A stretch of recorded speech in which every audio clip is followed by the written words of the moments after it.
آج اگر کسی کو شادی پہ نہ بلایا جائے، اس کو دعوت دینا بھول جائے، تو وہ ایسا ناراض ہو جاتا ہے کہ زندگی میں دعا سلام بھی ترک کر دیتا ہے کہ انہوں نے ہمیں اپنی شادی پہ نہیں بلایا تھا۔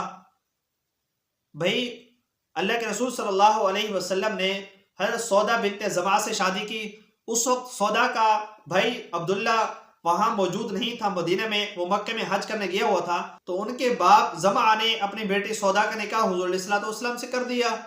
اور ایسے ہی حضور علیہ الصلوۃ والسلام نے جو ام سلمہ رضی اللہ عنہ سے نکاح کیا، تو اس وقت ان کا کوئی ولی وہاں موجود نہیں تھا، تو ام سلمہ نے اپنے بیٹے سے، چونکہ بیوہ تھی پہلے سے، ان کا بیٹا موجود تھا، بڑا تھا، تو اپنے بیٹے سے کہا کہ میرا نکاح حضور علیہ الصلوۃ والسلام سے کر دیجئے۔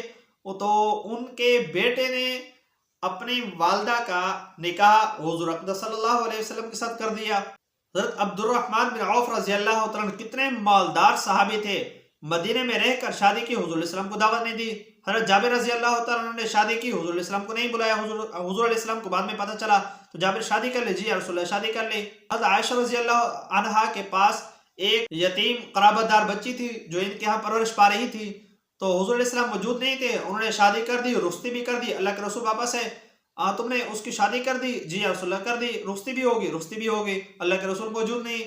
تو کسی کا ہونا نہ ہونا شادی میں کوئی ایسا فرض واجب نہیں ہے کہ میرا فلاں رشتہ دار آ جائے، فلاں رشتہ دار آ جائے، ایک سعودی سے آنا ہے، دبئی سے آنا ہے، پھر فلاں جگہ سے آنا ہے، فلاں جگہ سے آنا ہے، تو سب کے انتظار کرتے کرتے شادیوں میں بہت زیادہ تاخیریں بھی ہو جاتی ہیں، اور تو اس وجہ سے کافی سارے خرافات ہوتے ہیں۔ تو شادی میں جو جتنا میسر ہے، موجود ہیں، تو ان کو دعوت دے دینا، ان میں سے جتنے کی توفیق ہو جائے آپ کھلا سکتے ہیں، ان کو انوائٹ کر سکتے ہیں تو کر دیں، اور باقی جن کو نہ بلایا جائے تو ان کو بھی ناراض نہیں ہونا چاہیے۔ اس پر کوئی ایسا نہیں ہے کہ آپ اگر اس میں حاضر ہوتے تو شادی ہو سکتی تھی، اور آپ کی حاضری کے بغیر اس میں شادی نہیں ہو سکتی تھی۔